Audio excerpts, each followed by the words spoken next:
Ooh, scaling integrity. Good morning. We are live. Good morning, everybody. Good How morning. are you? You I'm sound doing like you've been up great. all day. How are you? I'm doing good. I just got back in from swimming. Clearly, my hair is just like drying out finally. Still Nice. got on the swimming suit. Nice. How you feeling? Okay, so what's the deal? Let's do a catch up before we get into this topic. Oh, let's see. This was a really a lot happened this week. Hmm. A lot. Um, so I'm not gonna get into so much detail. I'll just say that I'll be moving by the end of September. The end of September. Okay. Yeah. So which is like it's kind of bittersweet, I guess you could say. Uh, You know what I mean? It didn't happen the way I wanted it to. However, it's happening. it's happening, Mm-hmm. right? Which I did want to happen. Like Mm-hmm. I wanted to move anyway. So Mm-hmm. now it's just like final. Mm-hmm. Now it's final. So so that happened this week. And Third City Studio. Okay. So Third City Studio is a partnership that I have with John Womack and Yasmin Garcia. And we basically wrote a grant together to renovate the storefront on North and Luna Mhm. alongside this other storefront right next to it, Third City Cafe. So we got funded for both of those projects.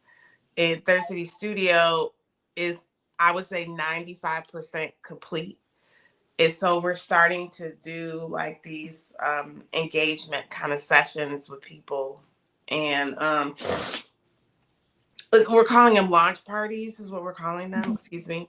Uh, but we had our first one on Saturday. And Nice. we did it like, we pulled it together in like a week, Hmm. you know, and it was really great. I mean, I was like, wow, like, I love that. and so I would say about 15 people showed up. Um, and we just had a little conversation. We had a little food, light refreshments, and we just talked. And people were very forthright with information, and it does show that we're on the right track with like what we're going to do in this space. So we had that Saturday. Hmm. So that was great. I mean, it kind of gets us over the To the like thing.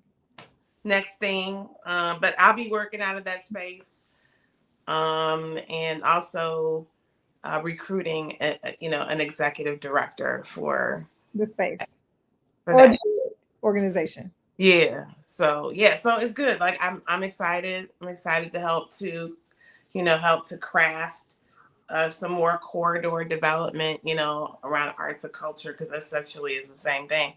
Our Hmm. West Gallery and Cafe is just this is just an extension of that work of Hmm. developing corridors for business, for Black business, especially. So yeah, I'm excited. I love that.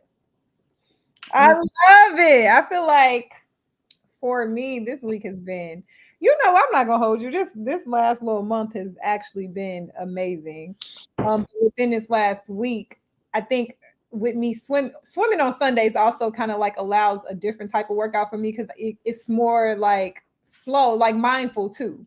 And so as I was swimming this morning, I was thinking about how important it is, like the team that you build around you, to like really carry and like support your gifts, like how important that is. And so I told you about the network. So the network, ironically, the paperwork went through on the 27th of May. So we are officially organized. Now, the significance about the 27th of May is that literally is one year, or was 1 year to the day, where my business partner and I for Elevate Greatness officially went our own ways. And I, took on Elevate Greatness full time.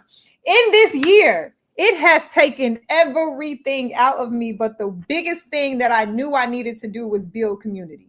I knew I needed to build community around me. So when we met last year, we were in the process, like Barrett and I, building like the co-op or whatever we were trying to do then, and it just didn't work out.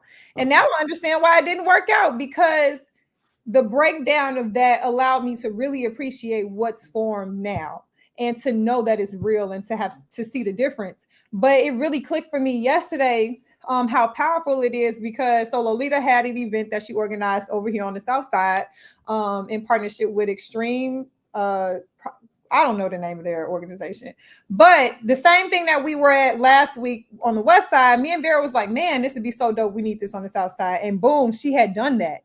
And then walking into that space, this is already her world. So immediately it's just based off our connection, all of these different organizations and people I'm meeting immediately, instantly, because of her. And then to top that off, then in the network, we got Barry, he does what he does. And then we got Keisha, she's with the bank. Then we got Miranda, and all of her value. Then we got the coach from Morgan Park and all of his resources. We got the professor from UIC. This man can literally grow fingers. And then we got Alex, who has his own security company. And I guess I'm saying all that to say that, like, everybody has their own thing anyway, so they know what it takes to support another leader. And so, I'm doing my launch party, and I will have more details in July. But Keisha is the one who's really pushing me, and she's with Wintrust Bank. But what she did yesterday really made me understand the importance of community and the people around me to take me to the next level. Literally talking about the launch, and my mind goes into putting other people in position and putting them in the forefront. That's just where my mind goes, period.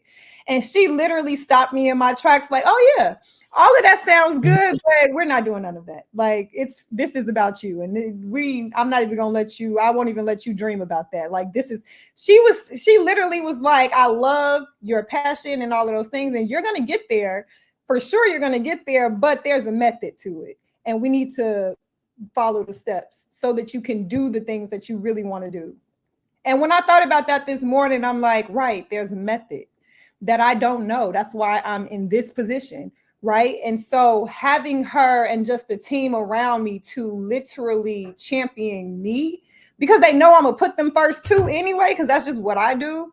And watching how it has literally like catapulted me, I'm just grateful. I'm grateful. And it just reminds me that you really cannot do this alone. Like, you can go far by yourself, but you can go so much more further with the right people around you.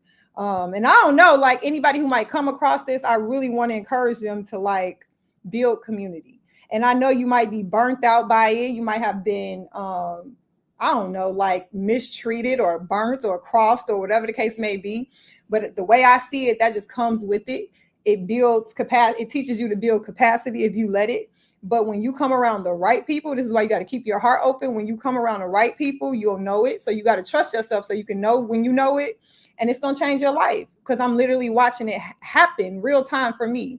And I don't know, girl, I'm just grateful. But yesterday, really just being in that space and seeing us all there, Barrett face painting, Alex, he doing security for the event, Keisha there vending for Wintrust, Lolita ran the whole thing, Miranda's vendors are there, from like, to see that and to know we're all connected and working together. I'm just like, this is powerful.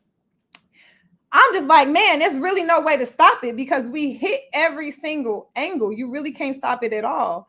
And so it's just like, man, I wish people knew that's how you do it. Yeah. That's how every successful person does it. They build a team, but it requires you to kill your ego, And so it's just like, it's a beautiful thing. But this has been a beautiful week. I think the your generation, like the millennial generation, really gets the power of community. I think that, that for so many of us, we've had so many traumatizing, relationships with our leaders, with people in power, that a lot of people still hold on to that energy, right? And and that's kind of why we're in the situation is that we're in Mhm. our society a lot, right? Because folks are so still holding on to all of these old concepts, old ways of doing things, old traumas and pains and things like that. That it's hard for them to like accept anything else, right? But what I'm seeing is like people, pushing past, breaking through all of those old traumas and starting to create these communities of people who are very interested in working with other people, right? And understand that ego part, right? They get it. They like, yeah, it's not about me, it's about us. It's a different conversation, right? And I'm glad that what I heard was this like excitement, Mhm. like this being excited to be around a bunch of folks that are professional. Like these are professional people that understand, and I'm putting that in there because that's an important part, Mhm. right? Mhm. Because like there's so many people out here that are just not educated around Mhm. certain things. Mhm. And I'm not saying there's anything wrong with those folks, but like they gotta go. There are different levels, right? Like there's Mhm. different levels of consciousness, and Mhm. not everybody is on the same level as you, right? And so you got to have discernment and Mhm. be like, and that might come through experience, It right? only comes through experience. So you got to go through it to know What's if good? that's for you or not, right? Mhm.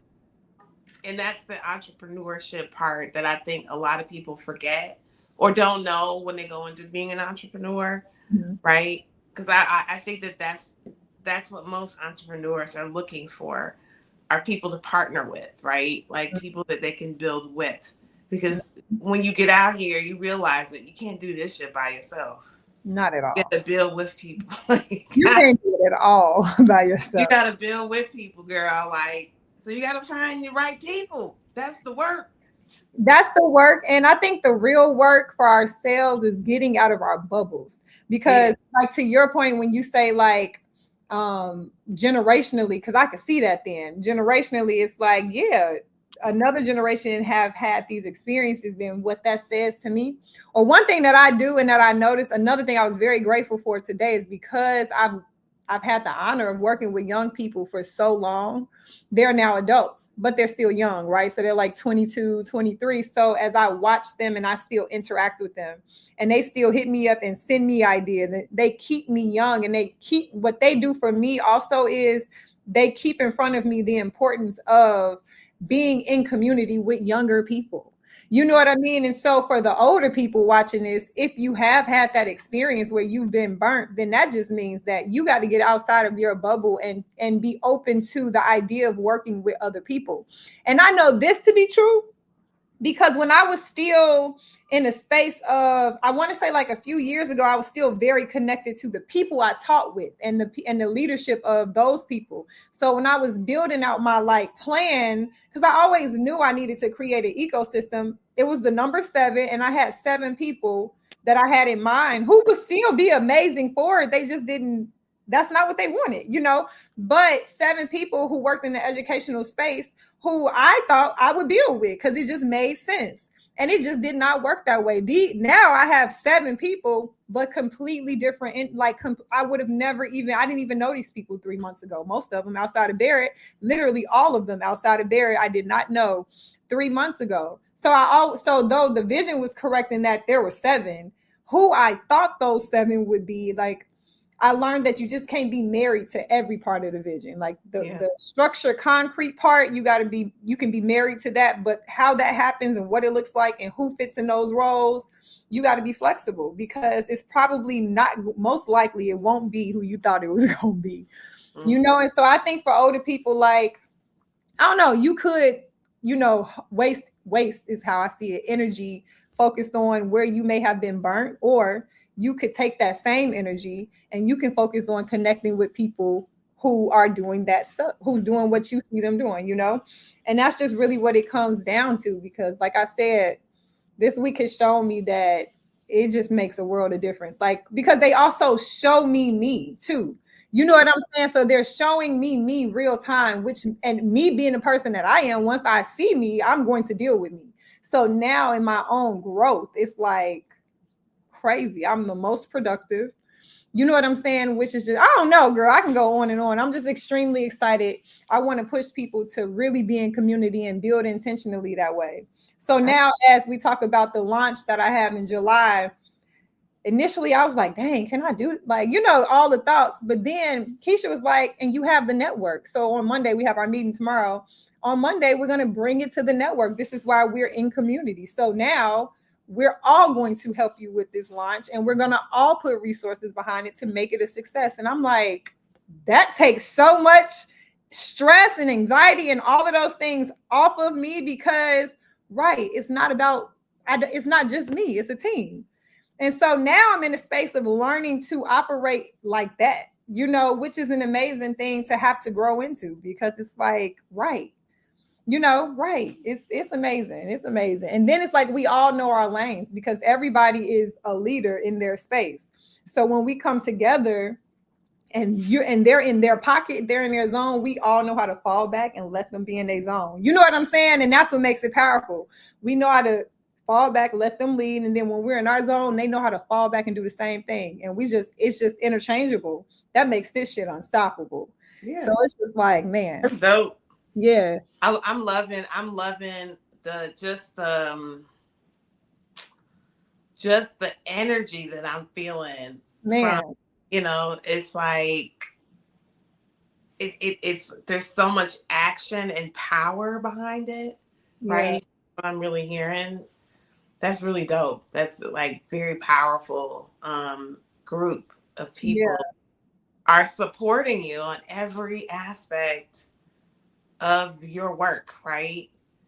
And so it makes it, yeah, these are your visions, right? But it's really about the connection, right? That you have that helps to amplify what you're creating. It doesn't work because it's big, right? Like this, like, and here's the thing: it's like when you're coming with really big ideas, like it doesn't happen without a team. You need like it won't happen unless you have a team.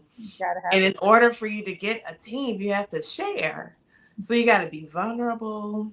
You know, you have to be, you know, you have to show your whole self. You got to show where your gaps are, you know, and then that's how people plug in, right? They plug into all those spaces that you might not even see, you know. That's why you need a team. That's why teams, and girl, I know when it happens, and it's happening for me because I'm seeing more and more of the people that are showing up around me, you know, and how to build a team around me. And so like I'm just really excited about, like, especially what happened yesterday. You know, and you know, I'm the interim executive director. And the reason why I took that on was because I needed money. And so I'm basically fundraising to pay myself to, you know, to like build out what this space is going to look like. And I you know, I don't really want to do it because it is really just about money. About, and it's a lot of work. And I'm literally doing the same thing for the Out West Gallery and Cafe. But this is how God works, right? And so John, that's my business partner, he comes up to me yesterday. He was like, so this guy, right, who's an artist, he wants to look at these other spaces that John has that they need to be renovated, but not that much renovation. But he was like, yeah, he wants to see the spaces that I have. He wants to do an arts incubator. And I was like, oh, right. And he's like, well, I told him about the executive director position. I was like, yes. Oh my God. I was like, hell yeah. And so at the thing, I was like, so John told me that you were interested in the executive director position. And he was like, yeah. And I'm like, okay, well, let's talk. Let's talk. Okay. Mm-hmm. Mm-hmm. Because like, sooner the better. You know Yes. what I mean? Like, Yeah. I want to click people in and I want to build this team. You know what I'm saying? Because it's really about people power, right? It's about people power. Plugging the folks in, and then we could work on coaching each other, working through all of the kinks and all the rest of it, right? But Mm-hmm. I'm just really interested in plugging people in at this point. Mm-hmm. Like because I'm like, it's not all about me, Mm-hmm. and I don't want it to be about me. You know what I mean? And that's why, like, most of everything that I do is to really give it up, Mm-hmm. like just to create it and give it up. They're like a paint, like a piece of art. Mm-hmm. You know, that's what that's what I'm doing in community, is like creating community of people that are, everything is based in art and culture. You know what I mean? Like that's what I'm doing, and it's a tapestry of just fabric of connections of folks. And I had created this. Girl, I'm gonna show this. My daughter looked at it and she was like, "What is that?" Yeah. Right? And it's literally how everything I do is connected. Look at that. Everything I do is connected, and it's all around art and culture, right? So it's kind of like this. It's like fabric, right? Like when you look at a piece of fabric, there's all these different threads, right, that are coming over and across, and it makes it whole and complete. Yeah. That's exactly that's what we doing. Yeah. We're creating fabric Yeah, that's good. that connects everything. It connects everything in community. I mean, what would it look like where you could just knock on your neighbor's door, Mm. and be like, hey, Mm-hmm. you know, I'm looking for this, or I need that, or You know whatever. what? Why you say that too? I don't know what you're doing tomorrow at 2:30 to 4:30, but Dayamon is hosting a panel discussion at Miranda Space with ABCD, so asset-based community development, whoever the creators of that, but to talk about exactly what you're doing. And so, I mean, it could be a good space for you to come in and network, do some networking with those people. But it's from 2:30 to 4:30. I'll send you the information offline. Yeah, send it to me. Tomorrow. Yeah. Yep. But yeah, so girl, that's what it's really about. I mean, Yeah. it's so like, but it's important. This is the important part, and I have to preface this because I hear a lot of this in people when they have experiences that don't align with them, and essentially that's all it is, right? It's Mhm. just non-alignment, but we get our feelings so caught up in it, it slows us down, and then it's like it becomes this drama, and folks just don't understand how to, like, it's a practice of understanding that's for you to grow. It's not happening to you, it's happening for you. Mhm. But I hear a lot of that. I hear a lot of pain and a lot of trauma and a lot of suffering when things don't align with certain people, places, or things. And I think people get really discouraged because it can happen a lot, you know what I mean? And it can happen over a lot of years until you get what you got to do to change how you're being, so you can attract the people that you want in your life, right? Mhm. And I think that's that's what keeps people from really standing in that purpose of whatever it is that they really want to do. Is that it's that emotion that gets caught up, because being in a relationship with people, You know what I mean? That shit is, Mhm. that's what really what life is about is finding your team, your people, your, and once you get older, you start to realize it isn't the people that you thought that would be right.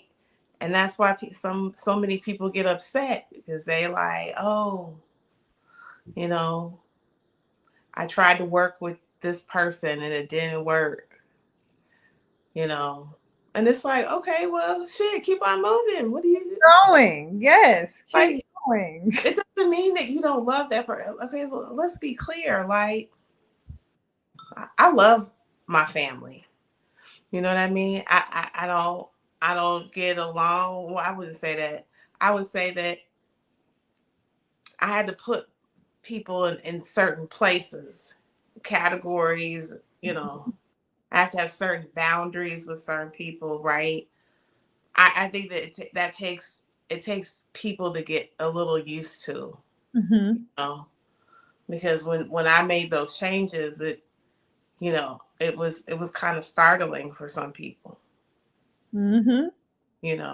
because I was like, nah, I'm not doing that. Mm-hmm. Mm-mm. Mm-hmm. And so, like, I think that's the part. That's the hard part. It's the hardest part when separating from people that you love. Mm-hmm. But then I had to realize that doesn't change the love I still have for them, right? Like, I still love them very much. You And you know. you learn to put people in different spaces. And I learned, my cousin taught me this when I was probably like 29, when I first left teaching. So yeah, 28, 29. And she was just like, people serve, you got to learn to have different circles. People are going to serve different things, like different reasons in your life. And it doesn't mean that they're not valuable. It just means that you got to know where their value lies so that you can set them up for success and place them there. So like because I used to do a job of where with my friends, if they weren't on the business thing, then I would think like, these just ain't my people. I now grew them, that kind of thing. It's like, no, because then with my business friends, yeah, we're cool and we kick it, but can I really like talk to you like how I talk to my friends? Probably not. So that makes them still very valuable in my life. It just means that I don't expect them to understand the business aspect of my life. And because I don't expect them to understand when they do things or say things that may not necessarily make sense for me, I'm like, yeah, no, I don't really make, but it doesn't offend me, don't make me mad because I already know this isn't their life. So they're not thinking that way. But what they are valuable for, I still have to lean into that. So I can't really discard them. And I'm so grateful for that information because it's what keeps me whole, and I'm not necessarily operating in like containers or parts of myself where I'm just in business. So all of my friends only do business. No, my friends do everything. And for the ones who do business, those are the ones I go to for business things. But when I need to like have a friends day and just kick it and let my hair down, I know for sure I want to go to my friends, or I want to go to this group or I want to go to that group. And I think people have to learn that. Because if everybody around you thinks like you and doing the same things as you, even in business, then that's all you'll get for you. And you need more than that.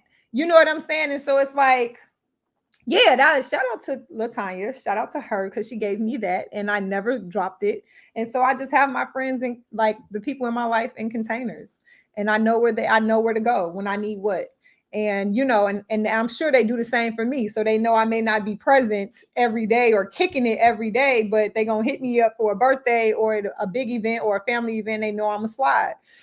So I'm appreciative for that knowledge because it's made also like relationships with my friends and family a lot easier and smoother. You know what I'm saying?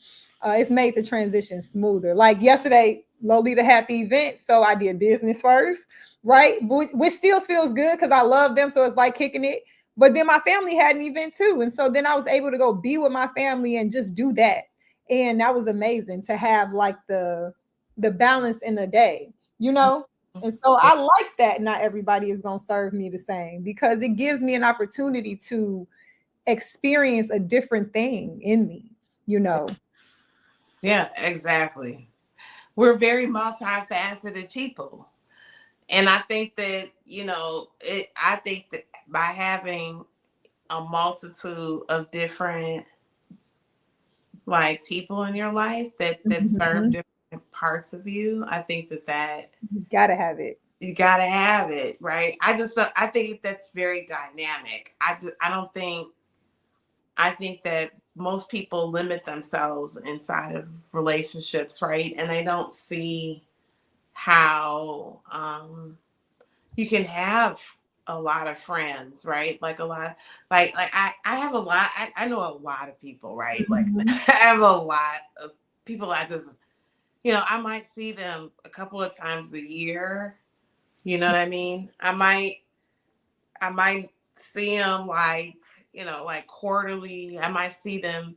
I might talk to them daily. I might talk to them daily for a while and then stop talking to them you know what I mean? Like, Mhm. and my daughter says that to me all the time. She's like, "You got so many friends. you you have so many friends, And I'm just like, yeah, like I'm very friendly. Yeah, I'm friendly. You know what I mean? And so, when you're friendly like I am, then you're gonna get a lot of friends. You know what I mean? And I like the fact that I don't, I consider that moments that I share with these people are very genuine and very exposing and vulnerable, right? That Mhm. I can say that I would do consider a lot of these folks, of all these people, my friends in some way, you know. Mhm. And it does make, like, it's like I'm never lonely. Mhm. I'm Mhm. lonely because I can always call somebody and they'll answer. Mhm. They'll answer, you know what I mean? Mhm. And so yeah, girl. No, I Yeah. love this. Okay, I, so let's get into our topic, which yes. is integrity, which I know has a lot to do with this. Uh, but let's just go ahead and jump into it. So, integrity. First of all, let's start with a baseline, like our North Star. What does integrity mean to you? Well, integrity is everything. Mhm. It's without it, like it nothing works. Without integrity, nothing works, right? Mhm. So, I mean, if we're talking about something that is,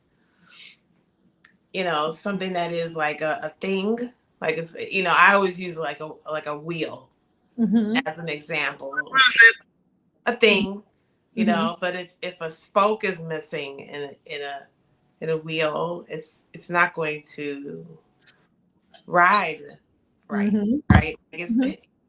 like you could fall over, Mhm. right? So you want to make sure that your wheel has integrity. You want to make sure that all this it's working in right, you know, um, like fashion, right? Mhm. And so and when it was so if we're using that same analogy with our word, like when most of the time, like it really is. It's like you're doing what you said you were gonna do, Mhm. essentially, right?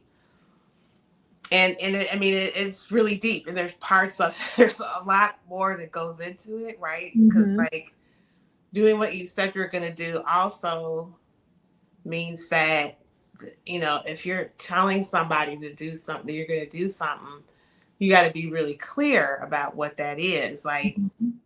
so they understand what it is that you're gonna do, because a lot of people's perspective is different, Mhm. so they might think that it's something else, right? So there's that other part. Mhm. So a lot of time you got to do that too, no matter what it is that they think it is. Mhm. That it's integrity is it's a very there's a lot of different layers to Mhm. integrity, right? Mhm.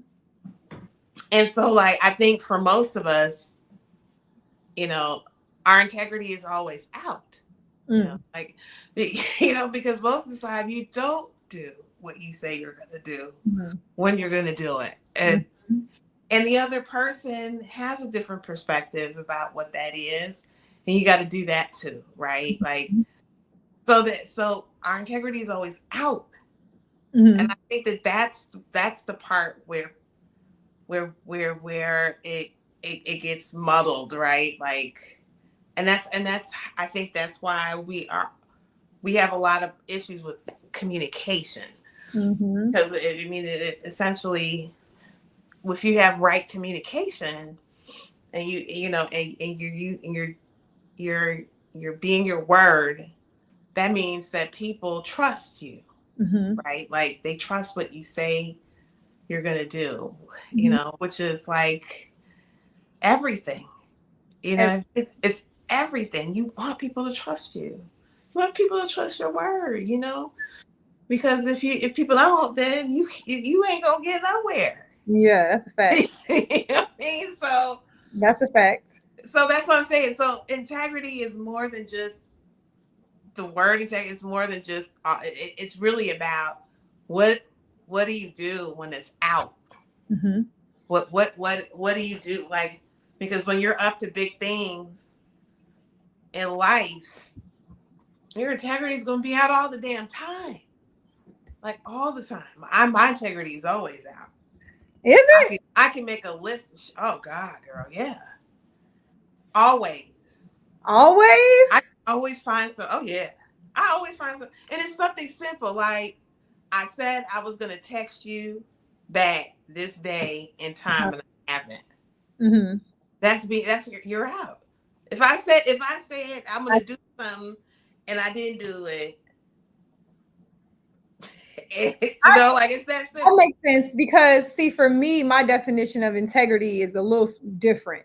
So, and I'm gonna take the military version because I love it, and I think it's the simplest, and it's just doing the right thing when no one's looking. And so I think that a lot of the times people's integrity, and so that's why, like, me saying I might text you, and then if I don't, when I say that I will, for me, doesn't feel like I'm out of integrity, because something could have come up, and then as long as I circle back and I do what I say I'm gonna do, then cool. But if I don't text you when I say that I was and I wasn't doing anything, now I'm out of integrity, because I'm only looking at it for me doing what I say I was going to do when nobody is around me, and the reasons connected to it, right? So if nobody's around me and I just procrastinated and wasted time and I didn't do what I said I was going to do, I'm out of integrity. You get what I'm saying? But for me, again, the military idea is doing the right thing when nobody's looking. And so I think that a lot of people are out of integrity most of the times because it takes for somebody in outside influence for them to do the right thing. And so they're not really practicing it with themselves.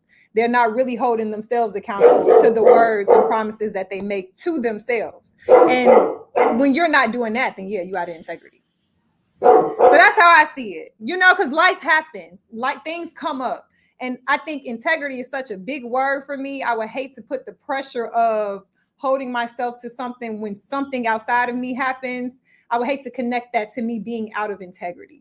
You know what I'm saying? But I do have a responsibility to circle back because of my integrity to make it right. So that's how I see it. But if I'm just out here saying that I'm gonna do things and I get by myself and I'm not doing them, now I lack integrity. I don't have it. So that's how I see it. Yeah, I get that. Hold on one second. Go ahead. Okay, while I do that though, maybe we can take this pause to talk about the fundraiser and the position that you're hiring for, the executive position that you're hiring for, what that entails and how people can reach out for you to apply. Yeah. So for the position, we're still fundraising for that. But I'll have more about that as we're doing the engagements around the North Avenue and Central Corridor. But yeah, I'll have more information about that as we go. But essentially, Third City Studio is an art culture community space that we're creating at North Avenue in Luna. The address is 5538 North Avenue. And so yeah, that space it's essentially going to be like a gallery community space. And we're going to be creating programming out of that space to do all different types of things. So that's what we're working on right now, is figuring that out. And I'll have more information as we move through, the next months. But my role in all of this will be to continue to, do community engagement along the North Avenue and Central Corridor, but also looking for an executive director to take that position, in creating whatever it is that we're in the process of working on through these community engagements. So I'll have more information about the engagements that'll be coming up in June, July, and August. Probably more like July, end of June, July, August. And I will, invite y'all to come out and see what we're creating on North Avenue and Luna. What else? What else is happening? I'm thinking. You thinking? Yeah, I'm like, what else? What else is happening? I think that's it. I was just sharing about, the executive director position. I don't have a whole lot of information just yet, but will be in the coming weeks, to see, like, put it out in the world. But right now we're just doing community engagement. And yeah, that's it. Yeah, that's it. Okay, well, back to integrity. Okay, integrity. So, and why it's important for people to have, Mm-hmm. and not just for other people, but for yourself. Like, why you just got to have a integrity for yourself. I think it's important, really, to I think the most important part of integrity to me is honoring your word. Mm-hmm. So when you do notice, like what you said, like when you notice that you're not honoring your word, it's important to restore it. Mm-hmm. To let folks know that, or first and foremost, let yourself know, right? Like, say, oh, like that. Yeah, that Mm-hmm. I said that thing and I didn't do it, and I Mm-hmm. go back and clean it up. You know what I mean? And I think that's, for a lot of people, it's a very challenging part of honoring what you said. So I mean, I think that, to me, is, I've just noticed that over the years, and even for myself, I've noticed, like, but girl, the cleanup is like, it is like the most like open, like, I don't, like, people just don't know what to do when you, like, come to them and and when you clean up, like, because it's so different. Like, It's folks, they're not used to people, like, being vulnerable in that way and saying, you know what, that I said I was going to do this and I didn't, and I know that's impacted you, and like, whatever that is, however people share that information with that other person, that is some seriously, like, moving, like, it moves people when you are that vulnerable. And it does. I know that for a fact. Yeah, I know that I had a situation where it was a couple of years ago. I had a student who passed away. And it was just a devastating time because I just didn't see it coming. And me being me, when I have a lot of energy and emotions, my first thing is to do. This is when I learned that that's not a good strategy for me, because I'm like, I need to do something. I need to create something in honor of her and all of these things. And so I'm reaching out to all of these people because that's the impulse that I had at the moment. And it just off, like, eventually, like, I reached out to this guy, videographer, he has a school, everything. And I just kind of fell off the radar. The thing is, I didn't even realize that I had done this, because in the process of me reaching out to him to create, I'm also grieving, right? And that process for me was just like a hard one, but it was hard until I realized it didn't have to be. Like I needed to just slow down and allow myself to feel. But I say all of that to say, because then you fast forward like a last year, and I'm working on another completely unrelated project, and I need a videographer and I need this person. So I hit up my homegirl and she puts me in contact. Well, she says that she's going to reach out to this person who happens to be the same guy. And he remembered that. And he was not willing. He was just like, yeah, this happened. You know, she just kind of fell off. I don't like wasting my time. So when she told me that, I was like, damn, that did happen. I didn't even realize that. I was like, can you give me his number again? Because I would like to call and reach out to apologize and to explain what happened. And so when I reached out to him, initially, obviously, his energy is like he feeling away because I didn't ghosted him. And then when I explained to him the situation, after that, it was patched up and he was ready to go, because that's all he needed was vulnerability. He just needed to hear that I didn't just waste his time and ghost him, that I respected him enough. What he appreciated was that I respected him enough to actually call and apologize. And to your point, the average person won't do that, because that's where ego comes in. And a lot of the times too, fear. I don't know that I always think it's ego. I think it's just, then it becomes the self-talk and all of the things that you've decided that they may say as a result of you dropping the ball the first time. And so what we tend to do is just avoid it altogether, and not realizing that in the avoidance, that's where the gap just grows and grows and grows, because there's no communication. So if we would just be willing to deal with the consequences of our decisions real time, we'll find that the consequences when we deal with them real time aren't as great as what they could be. Now, the story we told ourselves over time when we avoid it tends to happen. It does tend to happen that way. But it's not because of where you dropped the ball the first time. It's because you never picked it back up.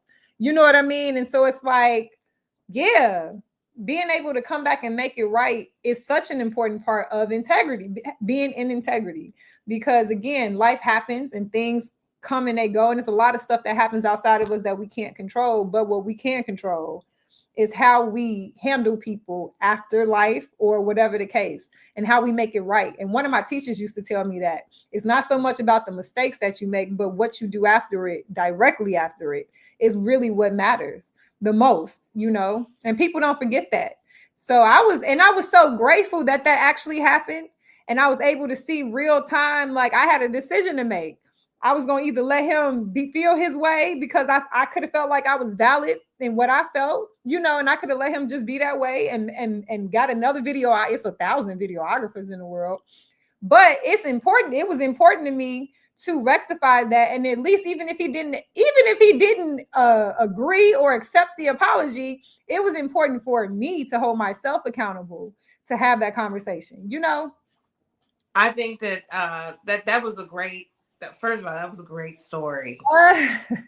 It fit perfectly with what it looks like to restore your word. You know, and we get moments. Only a couple of times do we get to hold on one second. Yeah. I want to make sure that my gate was closed. Okay, go ahead. Go ahead. I'll be right back. I'll just talk about the you only get a couple of opportunities to clean up. And when those opportunities come, it's there for us to jump in and to clean up the situation. But I you know, and I'm saying this from my own self, because I can remember many times when there were points in my life where I had a chance to clean something up and I didn't do it. You know what I mean? For whatever reason, right? Like fear, whatever story popped into my head that said, oh, well, you know, right? But those are opportunities for us to grow in relationship. And I think that, you know, as I got older, and it wasn't really about the other person, it's more about me and me growing in relationship. And I think that part of me knows in those moments that those people might not be for me, you Mm-hmm. know. Mm-hmm. And not it's this is where I had to get more comfortable with being uncomfortable and confronting certain situations, because I think that and not confronting them, Mm-hmm. I'm living a lie. You know Mm-hmm. what I mean? I'm living inside of the story. And I think that that's the power of integrity that like I think we miss. And that this is the point I was gonna make last week, and I said I was gonna make it today. And it's really about being out of integrity. We all know what it looks like to be in integrity, but when we're out of integrity, what do you do? What do you do?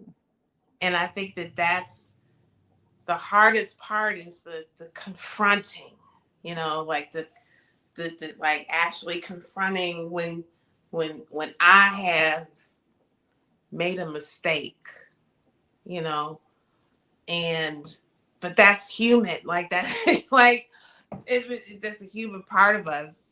But the growth is inside of that conversation that I think for a lot of people, especially me in my past, I didn't want to do. But now what I noticed is those people that I didn't want to confront, I wasn't compatible with, Mm-hmm. you know. And I knew that in that conversation that relationship would change, and I didn't want it to. In what So way? um well, in whatever way it changes, right? Like and not in it like in necessarily a bad way, you know what I mean? But when confront when you could have a confronting conversation, Mm-hmm. right? It changes.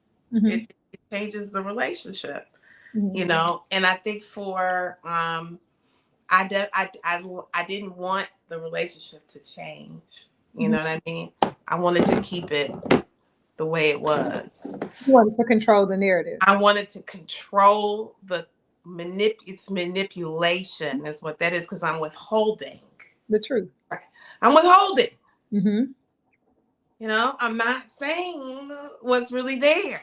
Mm-hmm. Withholding because I don't want to confront Mm-hmm. that. I didn't want to have that conversation. Mm-hmm. That's what you get when you're dealing with integrity. You know Mm-hmm. what I mean? That's what you get. And I think for myself, and if it happens with me, I'm sure there are other people out there that it happens to, For sure. that having that confronting conversation, Mm-hmm. folks don't want those relationships to change. You want to keep it small, keep it in that tight little box. Mm-hmm. Mm-hmm. Girl, I do that shit. Manipulation. Oof. The thing with manipulation I had to learn is that it's, how do I say this? I think that we all do Yeah. it, but Yeah. it's our intention. It's about because it's really about your ability to get people to do what you want them to do. And if you want to be a good business owner, you got to be able to do that. If you want to be a terrible person, you could do that too.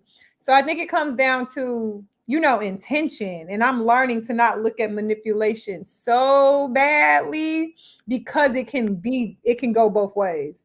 I think we're usually only talking about manipulation in a bad way, which if when you start withholding the truth of things to avoid something, then yeah, that's a bad way to manipulate a situation. But if you know that if me having this conversation, this is going to draw you closer to me because I'm being honest and vulnerable and you're going to be drawn to that, that's also manipulation.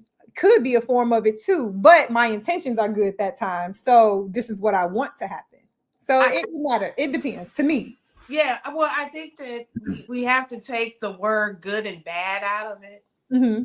because when you take the word good and bad out of it, it's a different conversation, right? Mm-hmm. It's different, Mm-hmm. like I hear what you're saying completely, but I don't think when you're in being intentional, I Mm-hmm. don't think it has anything intentionality, all it is just like really taking time to think about what you're gonna say before you say it. You know what I mean? Mhm. And it, you know, like I think that Mhm. when you're being intentional, I don't think manipulation comes into the conversation at all. Yeah. It doesn't. Yeah. You know what I mean? Manipulation is something else. It's a different conversation than intentionality. So I manipulation, think yeah. So manipulation is like what you said. It's like making somebody do something the way you want them to do it, right? Mhm. That's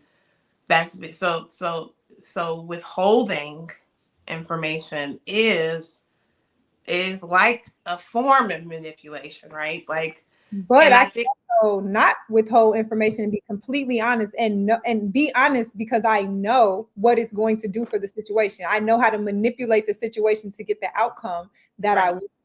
right, and I think for many of us, and I think this is the so I think for many of us that's how we've always lived. Like Mhm. like that's the that's kind of like the society that we live in. It's like this we live in a space that's how we're conditioned, you And know, what to do what? manipulation in a way, like even as children, like if you think about how your parents talk to you to get you to do things that they They want, wanted you to do. yes. It's a condition like that. That is a form of manipulation. Yes, but if the thing that, so for example, if I'm feeding my kid broccoli and they hate broccoli, so now I have to figure out a way to get them to eat the broccoli because I know it's good for them. I have to manipulate this That's situation to being fix, intentional. That's but not I manipulation. but I have to manipulate the situation. I How? do How? I because think I need you're to saying get the same thing. I think because you're saying the same thing, but it's a different word. because it's intention. I'm more But it my is intentional. intention Here's the is thing. good. Manipulation is, I think behind it is something else. Your Then intention. no, it's not. No. Intentionality is, to me, and this is the way that I've that I see the word intentionality, right? It is a thought, but manipulation is something different than intention. There's a distinction between the two What's things. the difference? Your intention, what you do But with but there's a difference the between. have. Okay, I'm gonna look the word up Yeah, because I think that there. deception, things like that. Because I was looking it up, and that's what for personal gain.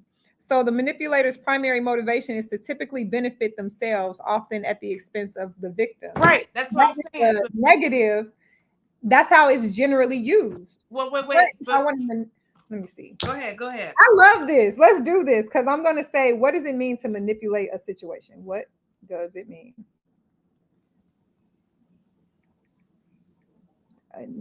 Or is it possible to manipulate a situation for good?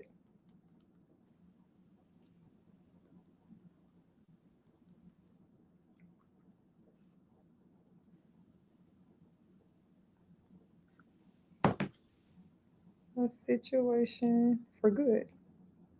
And let's see if they give me another word for it outside of it.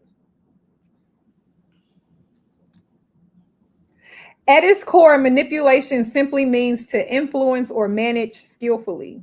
It is not inherently bad, it is the intent and execution that matters. So, can people manipulate for good? Manipulation has a negative connotation, but acting in a certain way to achieve a pro social result has many benefits.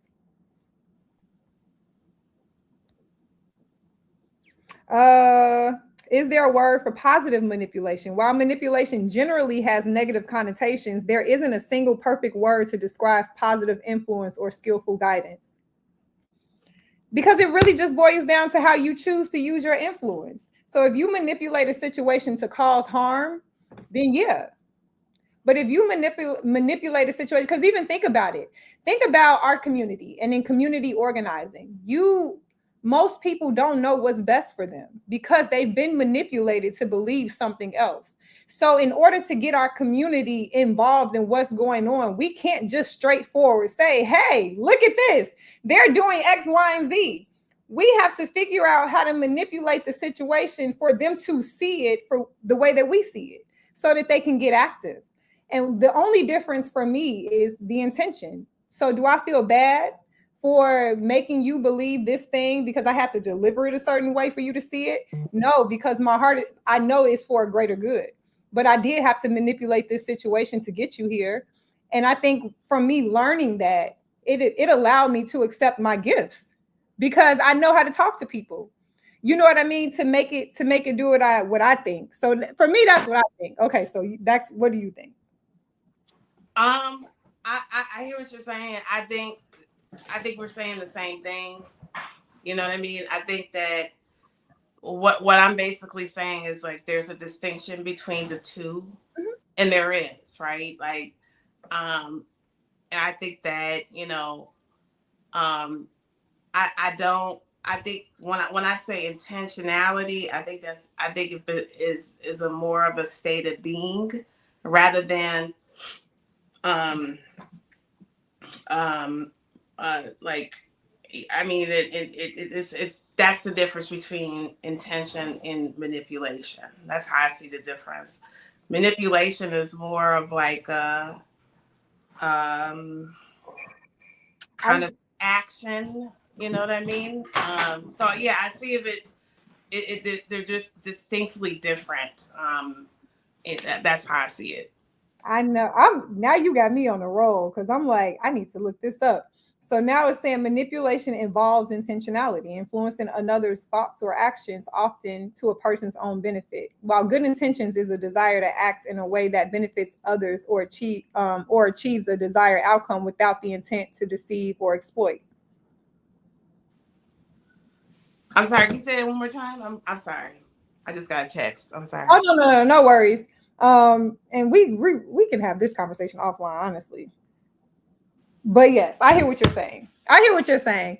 I think for me, I just believe that your intentions is what drives the outcome. And I don't know, I just think it's important to see it as good or bad because then when we only see something as bad, then we tend to avoid it. So then we don't really know how to skillfully like organize and get things to happen the way we need them to. And so I think we got to not fear it because it happens to us so much because we don't learn it. And so then we get manipulated, um our whole community, I mean our whole existence, until you come out of it you realize, wow, but it was used for bad. It was used for bad. Yeah, So I think manipulation is like it's like kind of it's a language based thing. You know, it's like how we use our words. mhm, I and intention is like who we're being as people. I don't see if you're being intentional. I don't really see those people being manipulative. you do, you do. It's the way that they talk to you.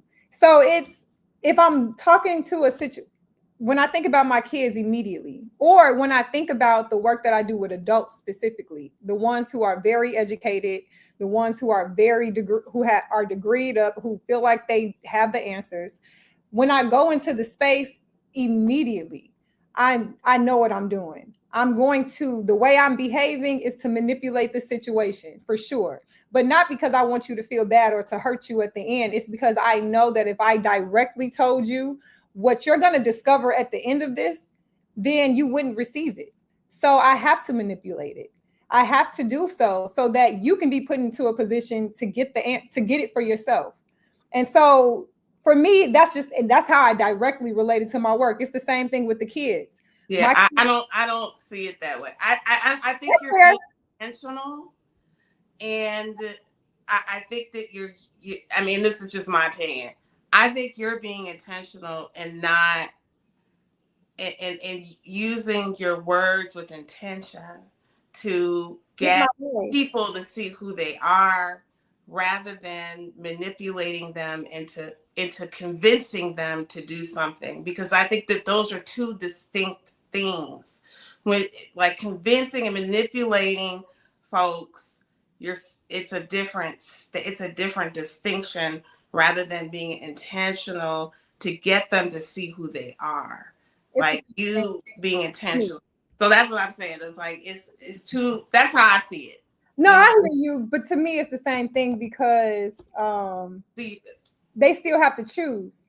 So I can't really convince anybody to do a whole lot. I can manipulate situations to present choices or present options that just are the same. That for them, they have no choice but to choose. They can choose that, but I don't know. I think this is a good conversation, and I think this is one that is worth having in general, because it makes me wonder, like, what are people's thoughts? I really wish we had a real live, like a lot of us in here. So, because it makes me wonder, like, what are people's thoughts when it comes to that? Yeah, I like that. I'm literally writing that down. I like it. Yeah, I mean, I think I've done a lot of training and development around my word and what my word does when I'm being intentional, rather than like in this other distinction where I feel like I have to convince or manipulate or do all these other things to get people or to get myself across or get people to do something. It's not like I don't do that anymore. Like I just accept, you know what I mean? It's like, it's a different way of being when I'm using my words to convince or manipulate, or if I'm withholding information, or like all these other ways of like and so like I did a lot of work around it. And so what I started to do was first, like I did a lot of work inside, like a lot of shadow work, a lot of inner work about like why do I feel like I have to do that, would be that way, right? Instead of like really standing in me being intentional, authentic, possibility, like that, right? Like so so when I say, you were intentional, but I think that's where it's like a different, like it's a whole different way of being, that I think that's why I'm pushing back a little bit on it. You know what I'm saying? I hear it, but I think because like I like now, like for instance, I will say this, like I used to get in long discussions about like different I'm trying to think of one that I had. I remember when I was married, we used to have these conversations with my ex-husband's, some of his children, right?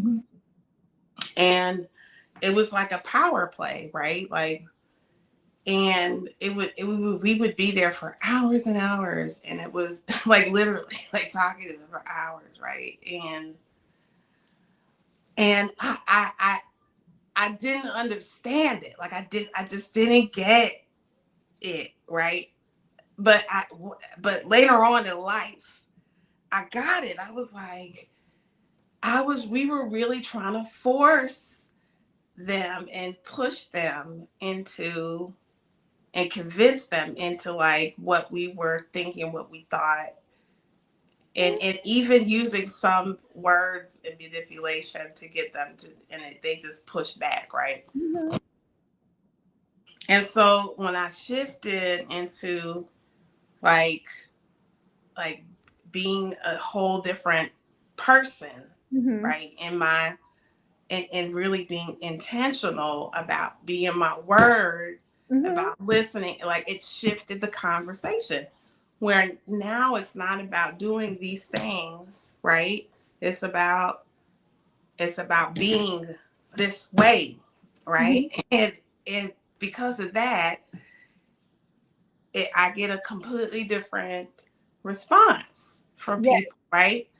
And so this is what I'm saying. It's like, so like after all of these years of being in this type of kind of conversation, now in this new way of conversation, it brings about a whole other way of being with people, you know, instead of it just being this kind of forcing, convincing, manipulating, withholding kind Thing. of And conversation. that's and that's That's why what I'm saying. It's like but there's I a love that you say it that way, because when you say it that way, the way that manipulation has been presented to us is it looks like what you just said the first time you do it. But when you know, when you have a knowing and understand how people work, and you know you really can't convince a person to do anything. So another part of manipulation then would include coercion, sometimes coercion, sometimes so force. But another form then would be, okay, cool, because lying and all of those things, that's an intention. Like, I'm intentionally telling you a lie to get my way. But now if I take the time to learn people and how they work and how humans minds work, and then I start to implement things that I know for a fact is going to get you to do the things that I want you to do, not because I'm forcing you to do it, but because I understand how your brain works. And so now I know how to communicate to you.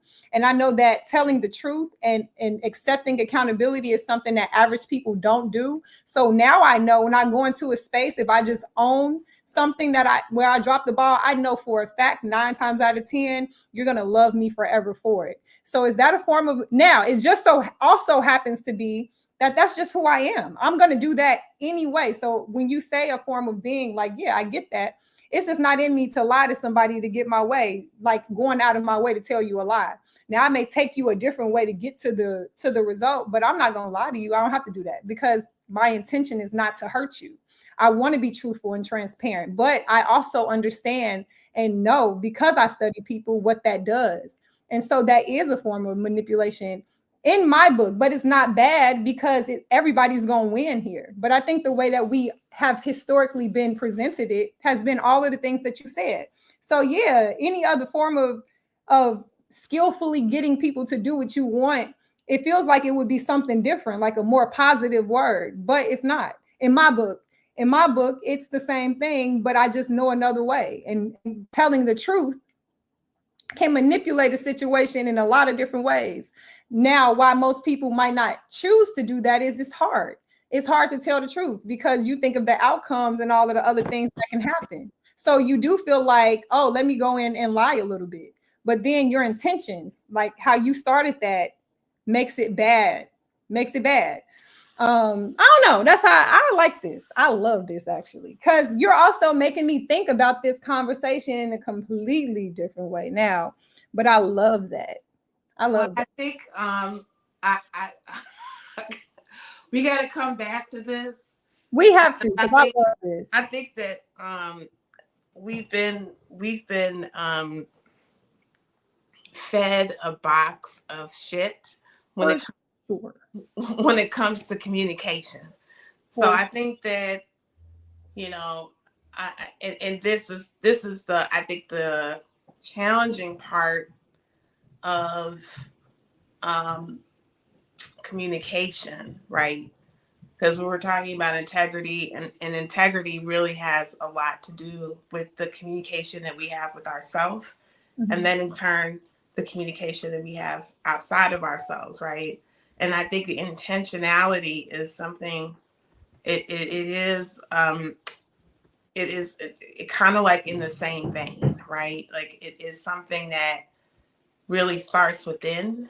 And I don't think that we're in the society that we live in, we're not really developed in how to, or what is intention and what is communication, what is effective communication, like what that looks like. Like I studied this for many years because I think that it is the most important thing in our society is to communicate effectively, right?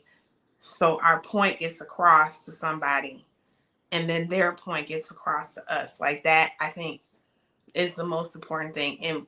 And so when I studied my own communication, my relationships changed. A lot of my relationships changed, right? Because I noticed where I was being ineffective in my own communication. And it was really because I was driving this way of being, like this way of like not being authentic. Like I was not being my authentic self. I was really afraid to be myself, right?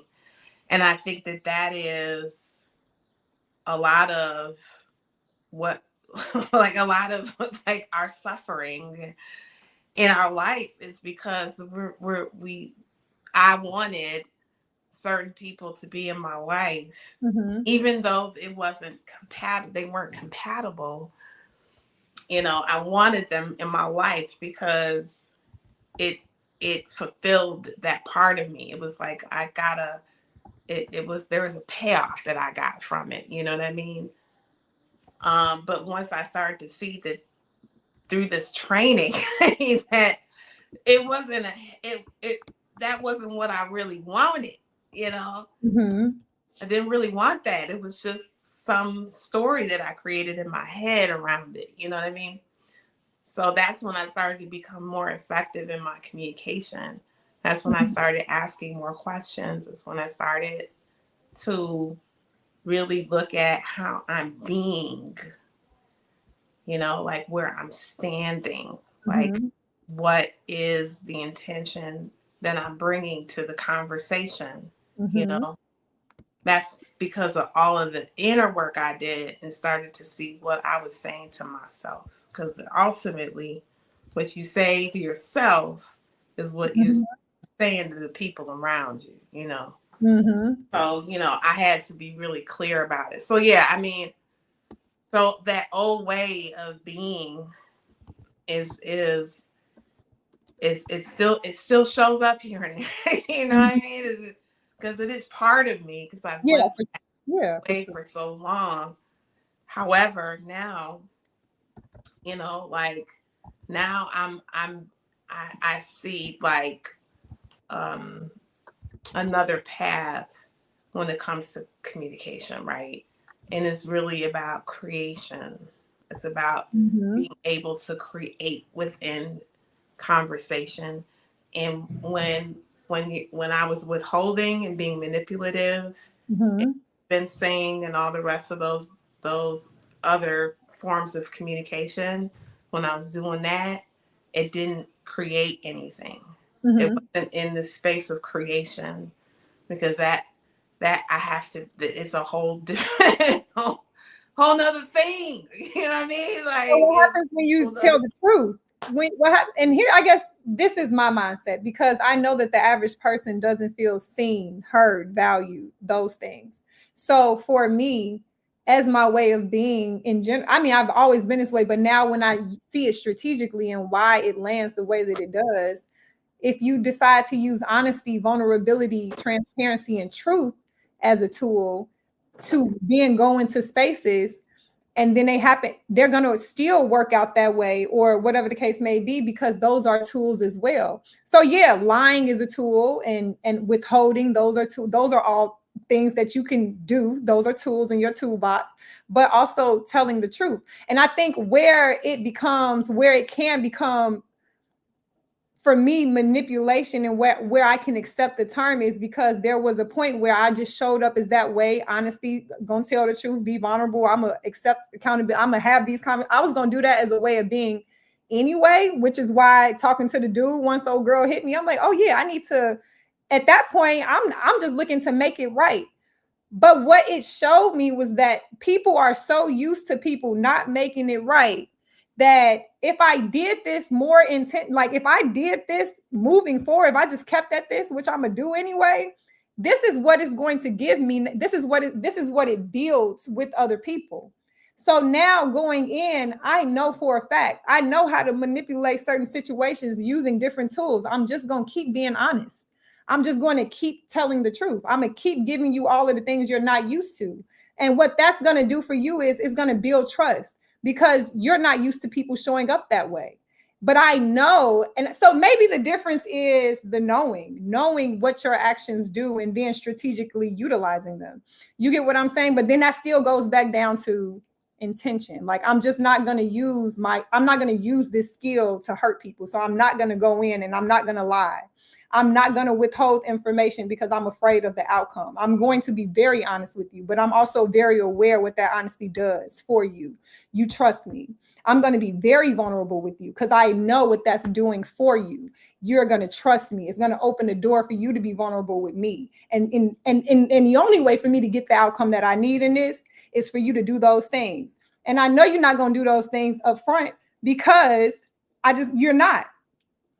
So I got to manipulate this. I got to go first. I got to manipulate this situation a little bit. I'm going to go first. I'm going to be vulnerable. I'm going to model it to you. I'm going to show you what it is. And then you're going to do it. And then you're going to allow me to have my way in this space. This is why I can be successful in those spaces with navigating doctors and all of these other people. Because I do have to manipulate. I have to make them believe that they're right in the beginning. And then I just let them talk a little bit more through me being honest. And then they start talking. And then they just come to their own thing. I think too, and I get this. I get what you're saying because it's the force thing and you take away people's choice is your thing. But for me, it's like, I know that you have to choose regardless. So I'm not even concerned with your choice. Like, I'm not concerned with taking your choice. I'm just going to present it in a way that you have no other way to see it, but you still got to choose it. But yeah, I had to manipulate this situation a bit. I could not come to you the way that I was going to come to this person. I had to change it up a bit. But the goal was to shift this space, to shift this thing and the influence. It was to do that. That was the goal. That was the bottom line. But how I got to that point is just different. I don't know. Now I just need to learn more because I hear exactly what you're saying. I do. Now I'm going to study a whole lot more. Yeah, I mean, I think I hear what you're saying, but I think the words that you're choosing to use aren't the words that it's not what you're not convincing somebody. What you're doing is you're holding space for them to see who they are because of the fact that because of how, no, not what you're being, because of how you're being, right? And so that I don't consider that being manipulative, right? I don't think that is what manipulation is. That's not what it is. What it does, right? What I'm saying is that what it's a distinction between the two.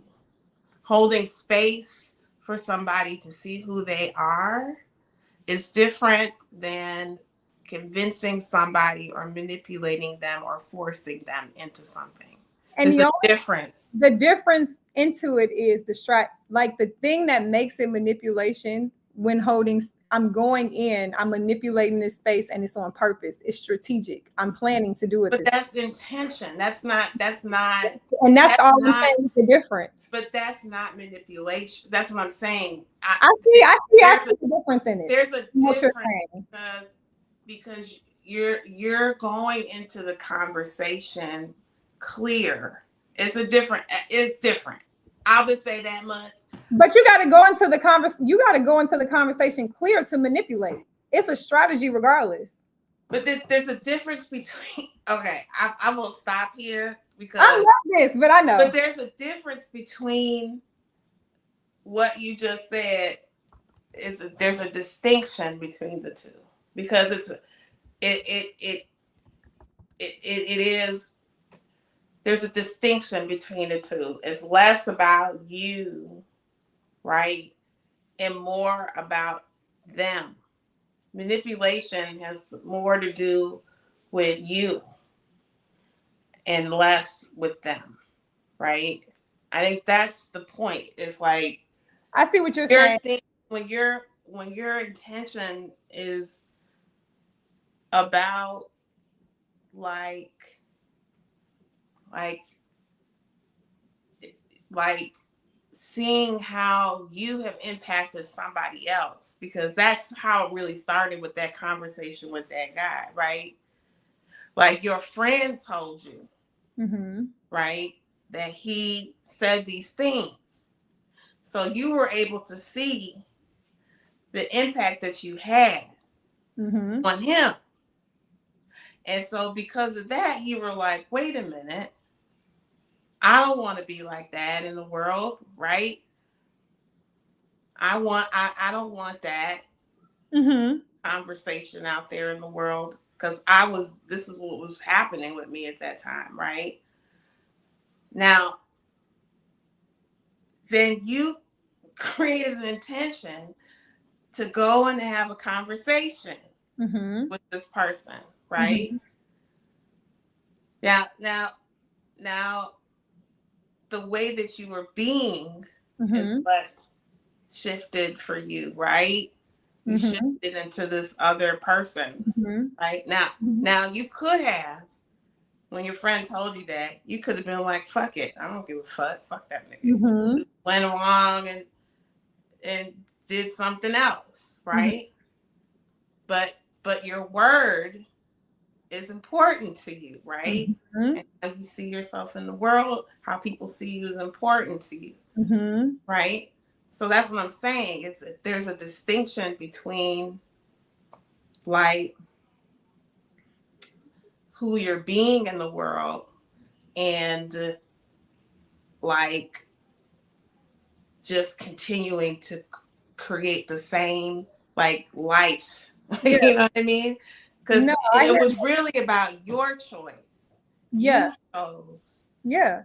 You know, you made the choice to say, no, I don't want that. I don't want to have that kind of, let me clean that up, you know? And that is first and foremost, as a leader, that's what leaders look like. Leaders automatically go to that. They go to that space and say, no, that's not how I want to be in the world. Now, everybody else, you know, they make the other choice. And there's no wrong choice, is my point. There's no wrong, there's no right and wrong. There's none. Because it's not gonna like, it's just gonna create more of that thing, right? Like if you chose to take the other route, you would have just created that Wanakee, you know what I mean? And you created this Wanakee. This is the other Wanakee. So my point is that it goes back to that consciousness, right? Like everybody has a different consciousness level. And I think where you are is where you choose. You choose a certain type of consciousness and how you want to be in the world. Not saying there's a wrong way, because nobody got hurt, you know, or maybe that dude was hurt. He would have got over it though. You know what I mean? You know what I'm saying? Like, who knows how that impacts it, but that meant something to you ultimately is the point that I'm making. No, I hear that. And I'm with you, like up until that point, like I'm with you there, because to your point, I did that because that's who I am. Now, what did that moment teach me? Because then this is when it becomes a little different. So now when I realize, okay, this is all I got to do, move it to get things to move. I just got to be honest. I just got to hold myself. I just got to do these things. And now I start to use it as a strategy for certain situations. Now in my personal, I'm going to be this way. But when I apply it to business now, or when I apply it to something like that and it becomes strategic, then what is that word then? I guess it's not a strategy. You know what it is? It's you. It's not a strategy anymore. It's no strategy. It's now become a part of you where that's how you communicate.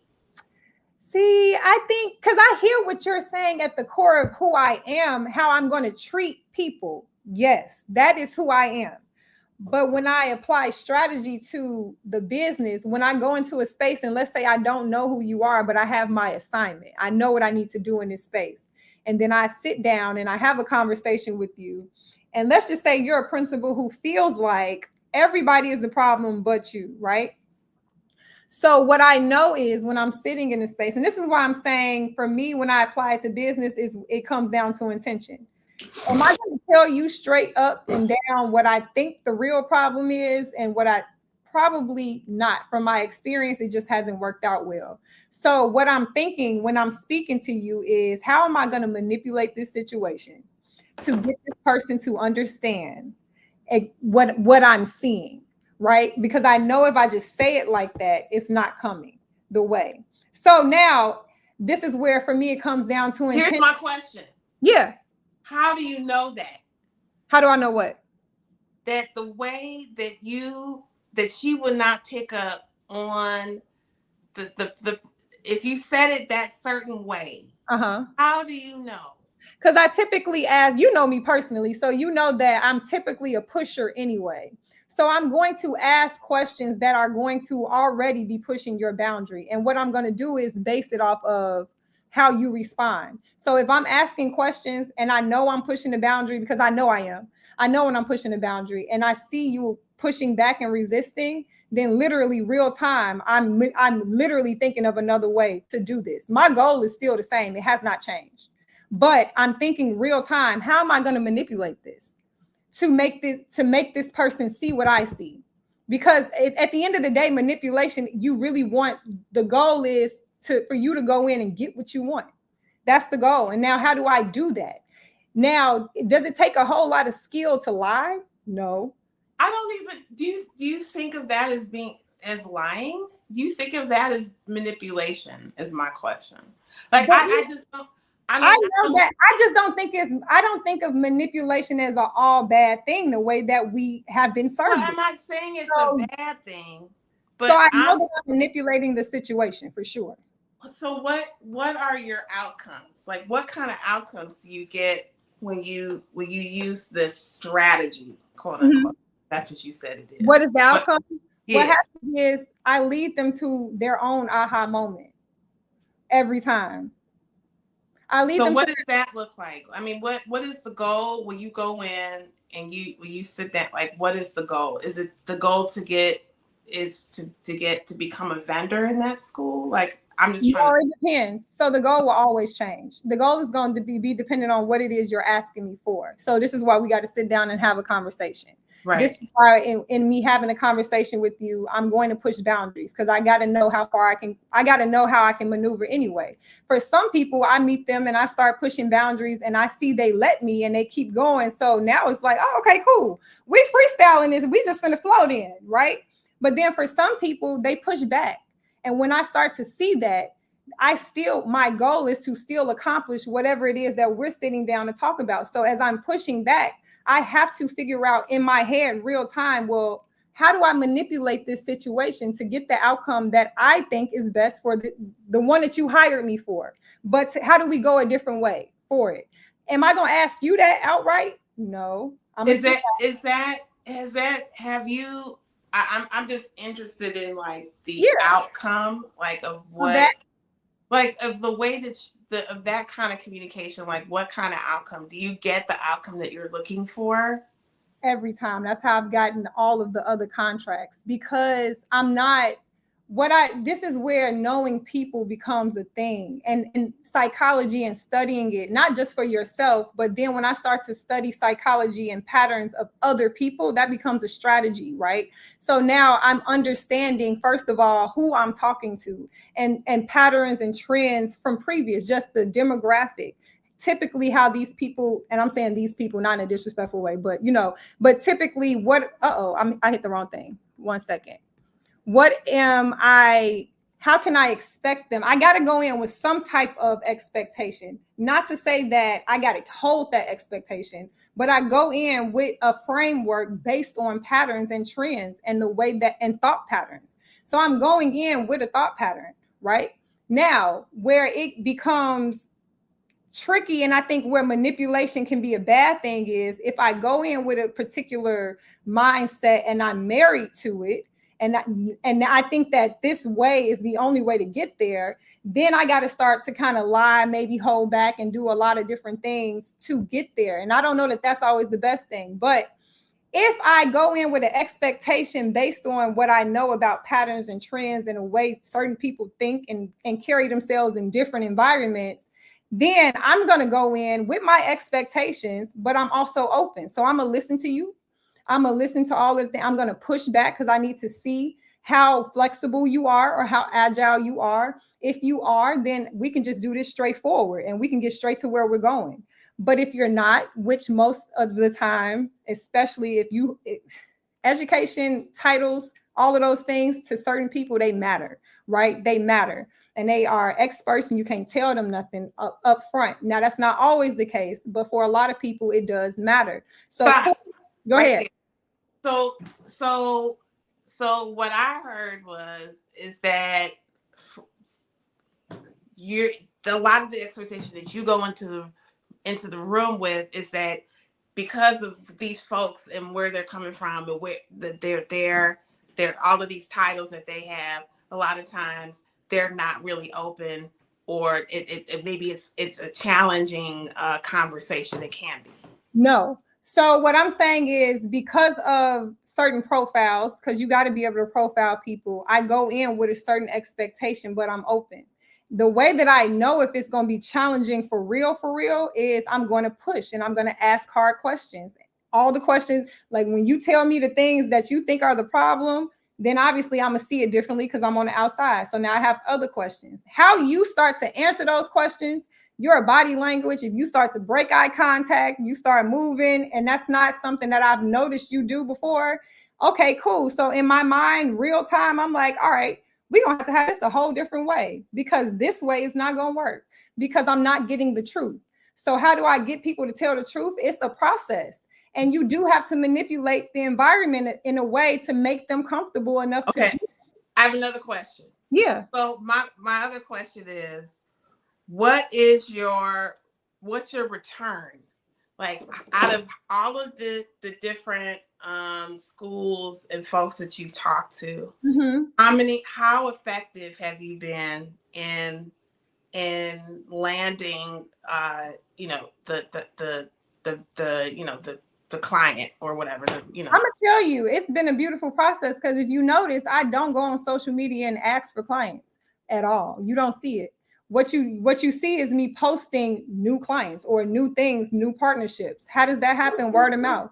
Because I'm not dealing with people in a way that most people will deal with them. I'm being intentional with how I handle the situation. And I know that sometimes it might mean I need to manipulate if it's the environment, if it's what's the surroundings, the people in the space. Like I know I got to be strategic in getting around. And what happens is every single time by the end of it, I get the tears, I get the ahas, I get the referrals, I get all of the things because I had to manipulate the situation a bit. I had to. So do you find that way of communication effective for you? In business, very. Yes, very. And I don't feel bad for it, and I used to. Because my idea of manipulation was always negativity. I remember I read this book and it was The Art of Negotiating which is a thing, right? It was The Art of Negotiating. And after reading the book, and it was really breaking down psychology, how people think, certain words to use to get certain responses. I mean, you think about branding and marketing, that's all it is colors and the meanings. And so I'm going to use this color so that I can get this kind of thing. I need to manipulate this environment to make you buy in. So as I got done reading the book, I remember hitting up my boy and I was like, I don't think I should have access to this information because I feel like, what the heck? Like, why? Knowing this is how people get manipulated.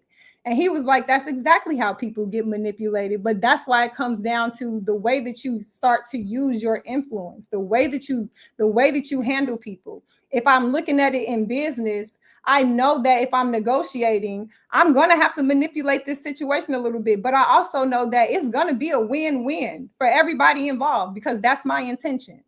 You may not see it that way in the beginning, but by the end of it, that's how I started selling mobile homes and negotiating the deals that I did, because at the end of it, we all won because that was my intention. But I might have had to go about it a different way because, unfortunately, to your point, we do a terrible job of communicating. And because most people have been burnt, think about what it takes to come into a community and literally engage them after they've already been burnt. You gotta show them different. You gotta manipulate the situation to get the buy-in sometimes. And it doesn't mean that you're coming in and you're lying or withholding information, because again, that comes down to integrity and then your intention. You have to decide to want to go in and lie to somebody. And the moment you decide to tell a lie, you are manipulating them to do something bad, like in a bad way. You have to decide that. But you also have to decide to want the best for people before you go in, even though you know that sometimes they may not see it as the best for them. So how does that happen? How do you do that? I might have to manipulate this situation a bit, but I know my intention. And I know that I'm not gonna go in and lie. I might not say it the way that you have been used to saying. I might have to say it a different way. And then I might have to say it a different way again. And I think the reason why I'm so flexible with the word manipulation is because I've used it in so many other like areas of my life. Like when I teach math and I have to manipulate the equation to solve for another variable. I have to manipulate the equation. I have to do something to move it around so that I can get the answer that I want. So right. Because I use the word differently anyway, I guess I don't hold on to just that negative connotation of it, because I do understand everything that you're saying, and I understand when you. Well, I'm not saying that manipulation is negative. So I just want to be clear. I'm not. That's not what I'm saying. I'm not saying that either which way is negative or positive. I'm not saying that. That's a different word. I'm just saying that there are distinctions in communication. For sure. What I'm saying is that when you're being a certain way, mm-hmm. that you create a certain way of life is essentially what I'm saying. Yes. So I'm saying that when you manipulate, when you convince, when you lie, when you avoid, when you hide, all of those things mm-hmm. are a distinction in communication. Mm-hmm. And it creates a certain way of life. That's one way of doing it. Mm-hmm. I'm not saying it's wrong. Mm-hmm. I'm not saying it's right. I'm not saying anything about it other than that is a distinct way. What I'm saying is there's another way of communication. That way is when you are creating with someone else where it's open, mm-hmm. where it's transparent, where it's honest. Mm-hmm. That's what I'm saying. Like, I think we're saying the same thing, mm-hmm. but you're using different words and you're collapsing the distinctions, right? Mm-hmm. To make a point of right and wrong. Mm-hmm. And I'm not saying there's a wrong way to communicate. I'm just saying there's another way. And what this way of communication, what it gives you, what it gives everyone, mm-hmm. it like creates life. It's a different mm-hmm. thing. And it's not for everybody, right? Because it is not the way that we humans have been taught to communicate. That's what I'm saying. It's a different kind of way. What happens when you manipulate a situation that ends up creating life? Well, no. I mean, I would say that there's a distinction between the two. And right? the distinction, but because of what manipulation really is, right? Because it's not, or how it's been used. Well, the word, because it's not like when you manipulate, there's something that is not being said. I don't think that's true. But that is that maybe this is the difference The difference between is the two, right? Like yeah, how manipulation is used. how it has been used. No. This is what I'm saying. There's a distinction. This is why I'm thinking that we're saying the same thing. It's just we're using different words, right? And how I see how the word manipulation is very different than being honest, and it's a lot different than being transparent. I'm just saying there's a difference between the two, because there are distinct differences in the two. That's all I'm saying. And if you want to use manipulation as a way to communicate with people, I'm not saying there's anything wrong with that. I'm not saying there's anything. I'm just saying that the communication that I have found that works for me is one that is based in how I'm being and where I stand. That's all I'm saying. It's just different. You know what I mean? So let me give you an example. I think it might be easier to share. Like, ChatGPT is on your side, by the way. I got to throw this out there because as you're speaking, or as we have been speaking, ChatGPT is on your side. Google kind of had me with the intention and the connection. So when I Googled initially, it was saying pretty much what I was saying in terms of it comes down to an intention. As I'm on ChatGPT. So when I'm standing in the possibility of what this conversation that I'm having with, I'll use someone else because maybe that is a lot easier to kind of formulate or see in yourself, right? Like I do have, if it's a confronting conversation, let's say, I do sit down with myself and prepare for that conversation, right? I don't do that much anymore because I think I have a kind of a practice that I do, so I don't do it that much. But and this is the training that this is what I was trained and developed in, right? Is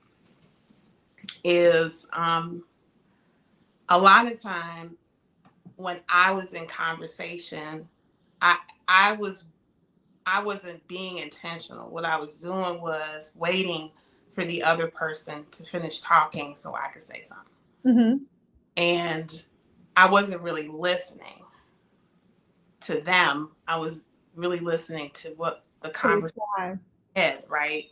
So to get out of my head, I had to first see what was in there because I didn't know what my brain was saying, because that's usually where I was coming from in my conversation, was something that was going on with some story that I had in my head about the conversation.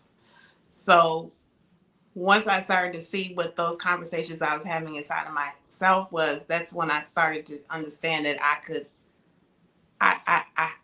stop that. Right. So that's what I started to do. It's like, oh, okay, I'm having this conversation. I stopped the conversation. I stopped the conversation in my head. I noticed what I was saying to myself. Right. I let it go. Right. And what leaves me with is nothing. I'm left with nothing at that point. And then I can really hear what that person is saying to me. And so, and that's where a lot of curiosity comes from, right? Because I have nothing in my way holding me in like the way I used to have conversation, right? I used to be like, thinking about what to say. I wasn't there with them, right? So now that creates a whole new conversation, because now I'm listening to them in a different way. I'm responding to them differently because now I'm really listening to them then it becomes like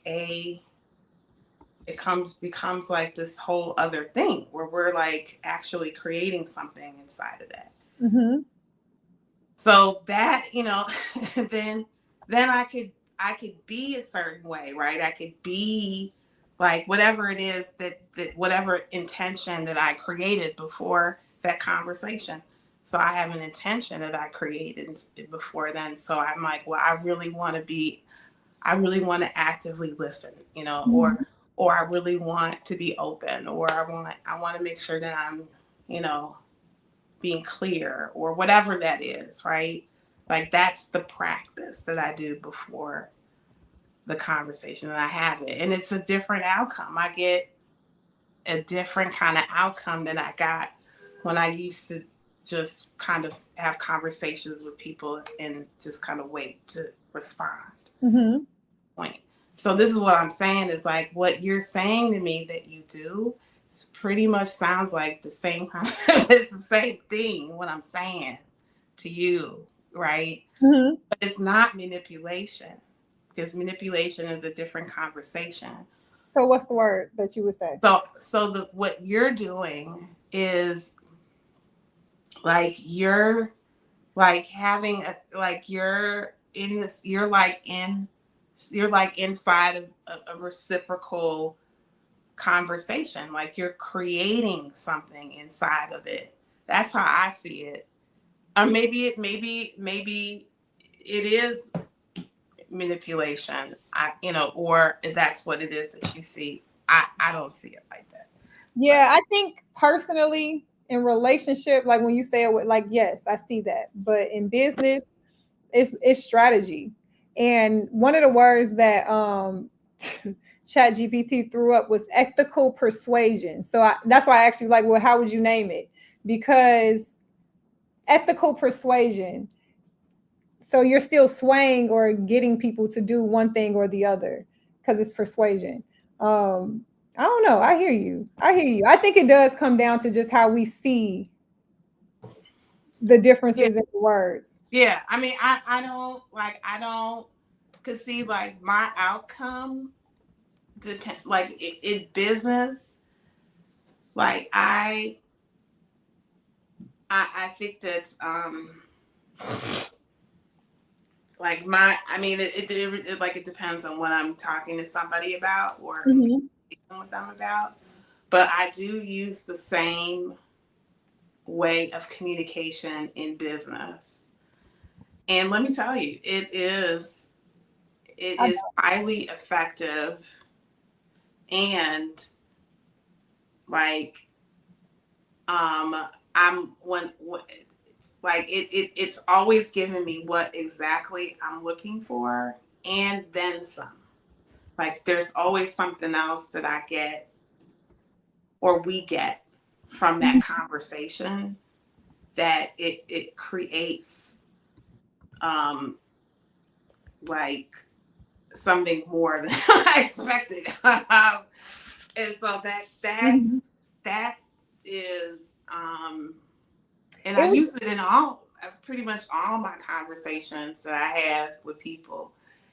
And I have to say, like, what I learned from folks is quite interesting.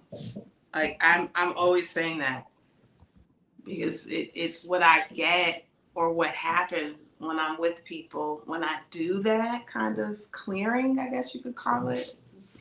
That's what we called it in the work that I was doing. When I clear myself of all of the stuff that's in the way of being with people, it's like a space is created. And what it does is where people feel so free to mhm. be in conversation that they end up seeing something for themselves inside of that every time, every freaking I see time. that, and that's different for me because my work varies, right? So I have sometimes where I'm brought in to solve a particular problem, and then I have some instances where I'm brought in to create a certain space. And so when you say it that way, then absolutely. But 9 times out of 10, I'm not really talking a whole lot anyway, because the space is created for us all to engage. But if I'm brought in because not, I wouldn't call it consult, but you can say that. But if I'm brought in to get a certain outcome, and then you're telling me X, Y, and Z, yes, I'm gonna manipulate this situation to get to that outcome. I am. I'm not gonna hold you. I am. I am. I'm gonna get to the outcome one way or the other. Yeah, I mean, and look, that I'm not saying that there is anything wrong with doing that. You know what I'm saying? I want you to see that there's nothing wrong with that. You know, You're saying there's a difference. I'm just saying there's a distinction Mm-hmm. between doing that and doing another way of communicating. That's all I'm saying. Mm-hmm. That's Mm-hmm. it. And I really think that the distinction comes down to your intention, how you go in the first place, how you plan to use your words, how you plan to use your presence, how you plan to use your influence. I think that comes down to your intention. Okay. I do. But listen, I don't know. I love this. And this turned into 2 hours. And I feel like this is why I can't wait for the audience to get bigger, because I feel like this is one of those conversations where it's like good to have other people's input and just see what they think and what they got from it. Cause shit, I like this shit. I ain't gonna hold you. Cause I feel like now all you're gonna do is make me dig deep for the difference. Like I'm gonna go do my work. Exactly. You know how I work. Now you're gonna notice. You know how I work. Out of your mouth. You're going to notice everything. And you're going to see what happens in real time when you do what you do. Mm-hmm. And that's all. See, all of this is planting seeds. Mm-hmm. That's all it is. It's like, just, like, it's not all of it is meant for everybody to get right now. You got to experience it. You have to go through life and experience life. Yes. To really get the impact that you have on yourself and the people around you. But that now that I planted a seed that there's another way. I know you well enough. You know me. You know I'm gonna go down and do it. You're gonna be like, what? And then I'm gonna come back to you and be like, oh. We need to just go ahead and do a follow-up. We need to run this back, because you already know I don't duck smoke. Like if I have an opportunity to learn, I'm gonna push back, because that's just naturally, I'm like trying to exhaust every single angle first. But then if I go back and agree, I'm gonna come back out loud and say that. I have to. Yeah. I have to. It's all good. I mean, this is not, like I said, it's not about being right or wrong, right? It's about how you want to be in the world, how you want to be in the world. Mm-hmm. Nobody else, just you. And you're gone. I can't see. Mm-hmm. I love this. And dang. Bro, this is 2 hours. That was my internet? Oh, snap. It's going out? Am I frozen?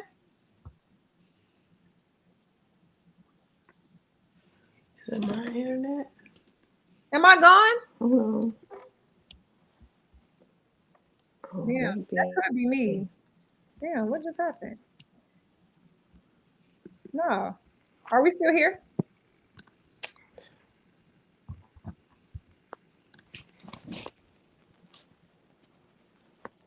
Is that me?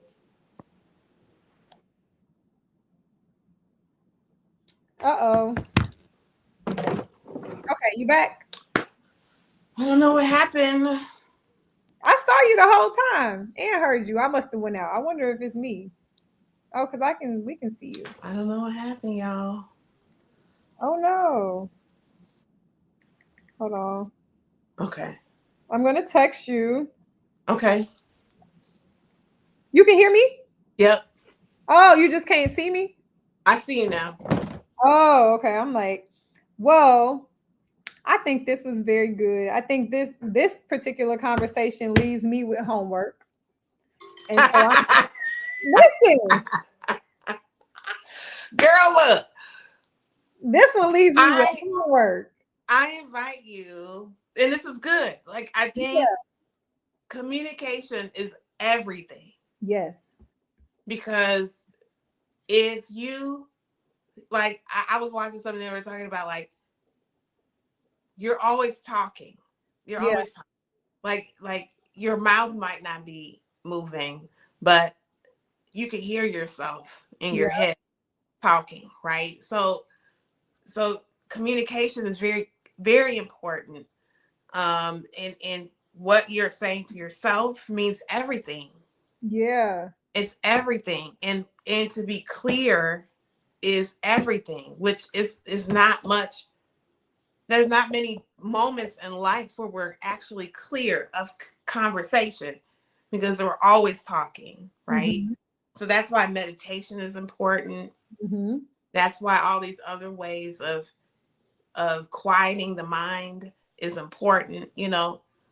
And essentially, this practice of of listening to who you are inside, the inner work, is such an important part of the work, right? Because you get clear about what you're saying to yourself, which Mm-hmm. is usually shit. Mm-hmm. Usually, like, oh, fuck, I can't do this, fuck that Mm-hmm. motherfucker, whatever the hell is going on in your head. A Mm-hmm. lot of the time, that's what's running you. But it's so over compassing. We don't hear it. Mm-hmm. It's become automatic. And that's what I'm saying. When you quiet yourself, you hear that shit. That's why people don't want to do that work. That's the work people don't want to do, because they don't want to hear themselves talk, because it's shit that people are saying, you say to yourself. But Mm-hmm. once you realize that's just a thought, and you can say, I don't want to do that. Okay, thank you very much. Once you realize where those all of them voices are coming from, that's the work. Mm-hmm. That's the work. And then but you bring that wherever you go. You bring it with you, right? You Wherever can't you get go, you can't wherever you go, there you are. yeah, you can't get rid of it. And let me tell you, it never goes away. Mm-hmm. But you can make it where you can quiet it, you can clear it for a moment, so you can actually be with yourself and be with people. And what comes out of those conversations is life. It's life. Mm-hmm. It's creation, Mm-hmm. right? And that's the work. And I know you're gonna do it. You're gonna start listening. You're gonna be like listening and seeing what happens. I know you to know this is gonna be so great. But that's also why, for me, I also don't mind having these types of conversations and going that deep with it, because to your point, I really don't actually care to be right or wrong. I'm going to follow curiosity. So if you start saying something that's going to pique my curiosity and make me want to go down that rabbit hole and do the research, then that's exactly what I'm gonna do. Real time, I'm gonna do it real time. And so, to your point, I think being able to have these types of conversations and to be able to bring it full circle and to not and for it not to be a bad thing. I think that the average person, this probably would have turned into an argument if I was Yeah, having a conversation with anybody else, somebody absolutely. else, you know? Because the negative connotation when it comes to manipulation. Yep. And I'm not saying that that's a bad thing. Yep. I see what you're saying. It's just a I'm not different. saying that, Mhm. and I think that that's, people put it like that. Because look, some people they don't even know they're manipulating, Mhm. because if that's the way that they've been communicated to, that's the way that they grew up, that's the way that's always been in their household around, and they don't even know they're doing it, right? Mhm. And so, like, if you don't know what you're doing, is it make it wrong Manipulation. Right. or a bad thing? No, it doesn't. That's what I'm saying. It's like, I don't even with what you said, I don't think it's bad, right? Because some people only respond to certain type of communication, right? Mm-hmm. That's it. And, Mm-hmm. and sometimes, if you're in a room, sometimes that communication comes in handy. You know what I'm saying? Mm-hmm. And I'm not saying that it's a wrong way to do any of this stuff. All I said was, look over here and look at this other way. Mm-hmm. That's it. Just I'm, look at it. I'm with that, and will listen, and will, and Yeah, definitely will, and yeah, definitely exactly. will, and definitely will. I love this. Well, guys, this was like an extended. We gave you a 2-in-1 because we on 2 hours and 5. This is like a phone conversation we would have. Yeah, Y'all just it got totally would a be. real phone conversation. I think people. Like, I think we're so used to having discussions where the other person somebody has to be right, Somebody has to win. somebody has to win, somebody's wrong, somebody's right, all of that. But and what I'm saying is that there's a multitude of things out here in the world and some we don't even know about, you know and so, like, Mm-hmm. we have to keep that in perspective, that we're just having discourse. Like, this is what real conversation looks like. You know what I mean? Mm-hmm. This is what it looks like. Yes. Yes. And I love it because this is how we grow. This is how we grow. It's the only way to grow, actually, because if I'm only talking to people who agree with me, then I don't have a reason to explore a different perspective. I don't have a reason to go do some research because we agree. So I didn't grow. I might have won the conversation, but I didn't grow. It didn't. Right. See, that's what I'm saying. That Didn't really grow. your intention is to grow inside the Mm-hmm. conversation, right? Mm-hmm. And so I think that way of being, right, what keeps you open to the possibility, right? Mm-hmm. And that's all this type of kind of communication that we're doing, this conversation that we're doing. This is exactly what that is, right? Mm-hmm. It's just showing and modeling conversation where we can agree to disagree, and Yes. also be open to another way of doing life, right? Or being life, or whatever Mm-hmm. that is. Like, because I think that we can be so limited, and this is just our makeup, right? Our limitations keep us from growing. And what I heard you say is that you're limitless, right? When you say, when you're standing in growth, you're limitless. You're limitless. And when you're standing in that, man, you're gonna get all kinds of other shit that Mm-hmm. you have no clue about. And you gotta be open to it. If you say that you're limitless and you're open and all these other things, you know what I mean? So, man, this is the kind of conversation that I live for. Yeah. I live for this shit I love because it's like I just learned so much about you. Because by you sharing all of that, what you just shared for the last hour, that's very vulnerable. Like what you put out there, right? Mm-hmm. Like, people don't talk like that. That's true. That's true. They don't share like that. You know what they do? They get caught up in she thinks she knows everything. No, that's And ego. you know what? Fuck her. No. Like, no, we're not in that low vibration, low frequency conversation. This is what high vibrant, high frequency conversation looks like, right? Where we're having discourse to learn, to grow, and to see our limitlessness. Mm-hmm. Mm-hmm. I love this. I love this. Okay. We had 2 hours. I know. 209, girl. And the fact that I know for a fact that we could keep going is crazy, but I know we can't. I know we can't. Okay, I think this was good.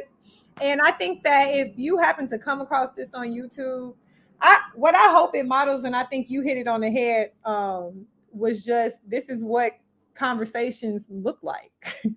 The full ones sometimes, and this is what it means to be able to have a courageous conversation, and for us not to walk away. You don't have to be somebody's enemy because you had a difference of opinion. Right. You can open your mind to hold a different perspective, or at least be open to a different perspective. And even if you don't agree with it down the line, at least you explore it. Be curious about it, explore it, so that you can know for sure for yourself. What she just did for me was introduce a different way of seeing it. So now what I have to do is my responsibility to myself is to go actually explore that other way. I'm not going to not consider it, because then that's crazy as hell to me. I can't be that person. Yeah. I'm going to go explore it. Yeah. That's the only way I know how to be. Right. Well, I think that's really it, right? It's like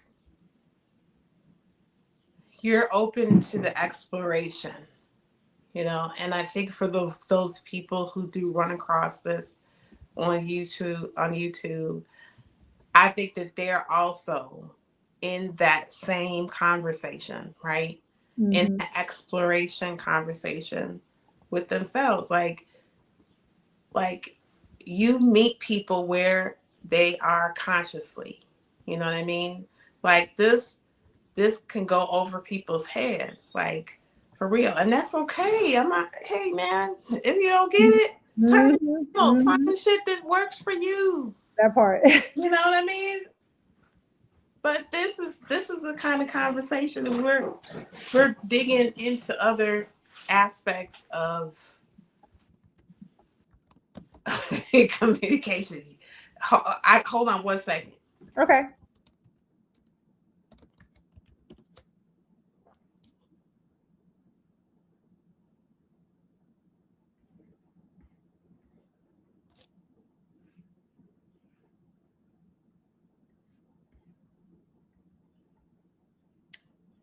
And then we're going to wrap up in a little bit, guys. Probably like the next 5 minutes. We're going to land this plane. Right now, we're picking. Go ahead. No, I was talking to my son. I'm sorry. Yes. Oh, no. Yes, but yes, that's all. That's it. That's all. So let's land the plane. Let's land the plane. So next week, we're going to be back at it. And what are we talking about next week? What do you think we should go? Where do you think we should go from here? Let's see. So we talked about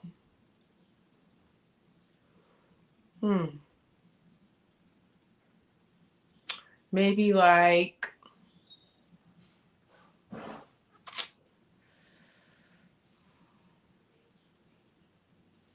what's coming, what I'm hearing is intentionality is what I'm hearing. Mm-hmm. Maybe. Yeah, gotta be a good one. Maybe this week, what I'm hearing is like this week, let's take this integrity conversation and all of the other parts that we talked about when it comes to communicating with others.